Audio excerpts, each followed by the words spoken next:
गुरु प्यारी साध संगत जी, बड़े प्यार से कहना जी, धन निरंकार जी। आज का टॉपिक है प्रभु ही सच्चा साथी। कि संसार में हमारा सच्चा साथी कौन है? क्या हमें इसका आभास है? वास्तविकता में हम अपना साथी मानते हैं, जिस पर पूरा भरोसा करते हैं, वह हमेशा साथ ही नहीं रहता।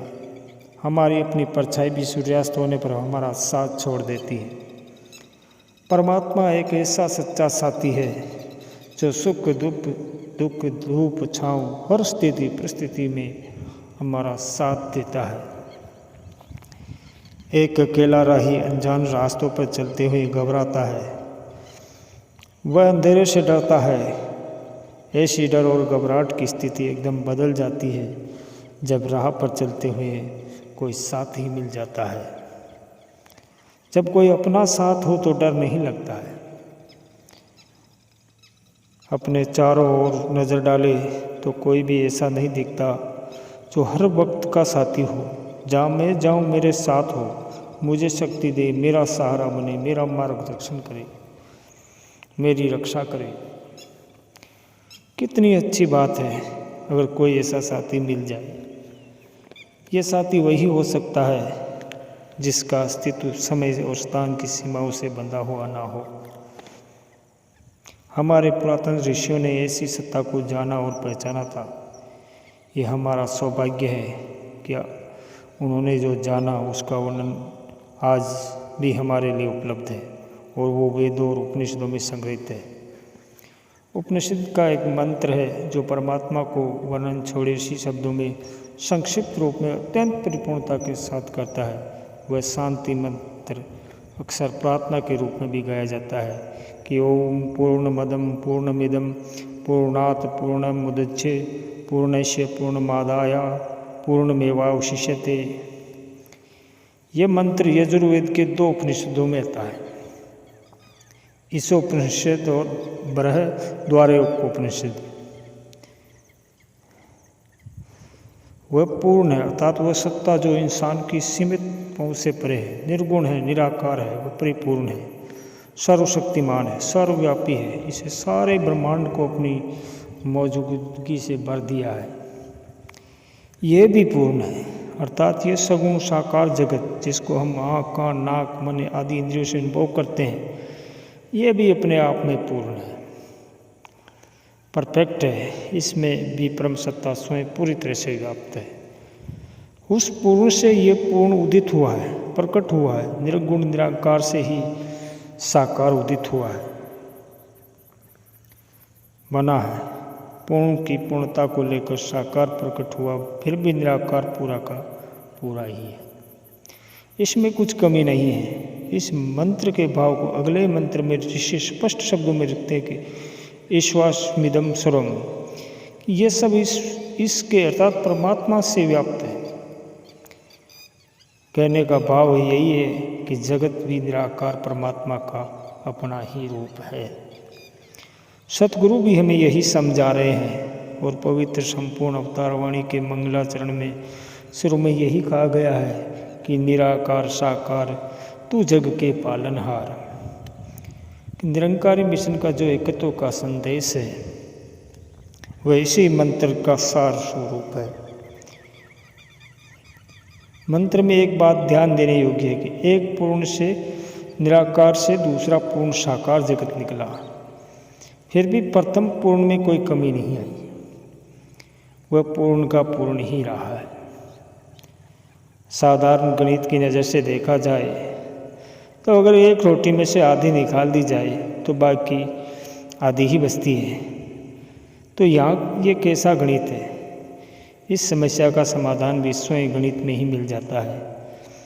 गणित शास्त्र में पूर्ण शब्द शून्य के लिए आया है, क्योंकि शून्य का जो दायरा है वह अपने आप में पूरा चक्र है, आकाश से पूरी तरह भरा हुआ है। आम बोलचाल में शून्य कुछ नहीं है, नथिंग के लिए भी इस्तेमाल होता है। एक और नज़र से देखे कुछ न कुछ होने का भाव भी यही रखता है, और ज्ञानी की नज़र में यह निर्गुण निरंकार की ओर संकेत करता है।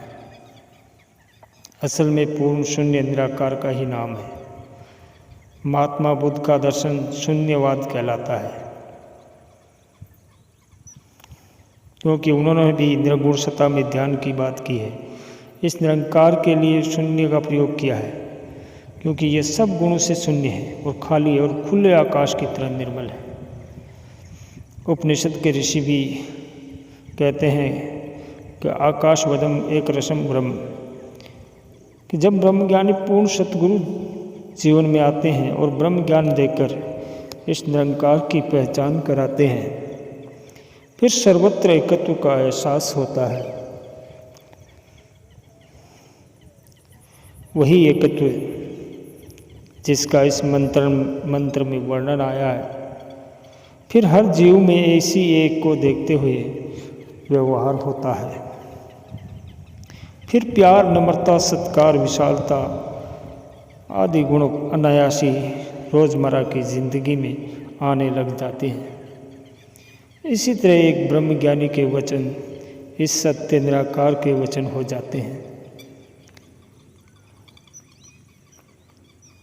जिनको हम खुशी खुशी अपनी झोली में संभाल लेते हैं। ब्रह्मज्ञानी के वचन ही सत्य वचन हो जाते हैं। कहा भी है कि ब्रह्म बोले काया के बोले, कि पूर्ण परमात्मा का ज्ञान आज पूर्ण सद्गुरु की कृपा से हो रहा है। इससे पूरी मानवता का कल्याण हो रहा है। रोजमर्रा के काम करते हुए हर समय निरंकार से जुड़कर रहना, जहाँ एक कला है वही एक तपस्या भी है। साकार में निराकार को देखकर जिया जाने वाला जीवन एक सुंदर संतुलन वाला जीवन ही परिपूर्ण जीवन है।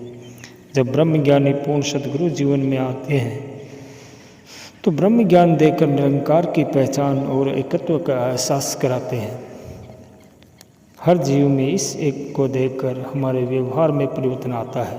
प्यार, नम्रता, सत्कार और विशालता आती है। सत्य को जानकर ब्रह्मज्ञानी के वचन भी सत्य वचन हो जाते हैं। संत ऑगस्ट ने अपने एक कमरे में लिखवा रखा था कि अच्छा हो पर निंदा करने के बजाय हमारा वार्तालाप आवश्यक और उपयोगी विषय पर ही हो। एक दिन एक मित्र ने उनसे किसी व्यक्ति की निंदा करनी शुरू कर दी।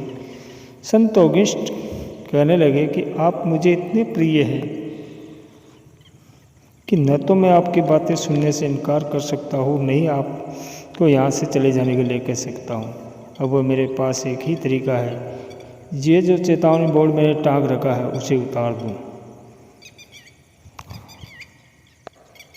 बोर्ड पर निकाय पड़ते ही मित्र को अपनी भूल का एहसास हुआ। वह संत ऑगस्ट से क्षमा मांग कर चला गया। उसका प्रभाव भी सकारात्मक रहा। तभी तो कहा है कि मधुर वचन है औषधि, कटु वचन है तीर, कि श्रवण द्वारा ही संचरे साले सकल शरीर, कि मीठा वचन दवा का काम करते हैं और जो कड़वे वचन चाहे वो सत्य ही क्यों ना हो, तीर के समान घायल करते हैं। तुलसी मीठे वचन ते सुख उपजत चहुँ और किसी विद्वान ने भी कहा है कि शब्दों को संभाल कर बोलिए, शब्दों में बड़ी जान होती है। और सतगुरु माता सुदीक्षा जी महाराज आज हमसे यही चाहते हैं कि हमारी वाणी मधुर हो, इस सत्य का पैगाम नम्रता, मधुरता, प्रेम पूर्वक जन जन तक पहुँचाया जाए। सत्संगत जी, बड़े प्यार से कहना जी, धन निरंकार जी।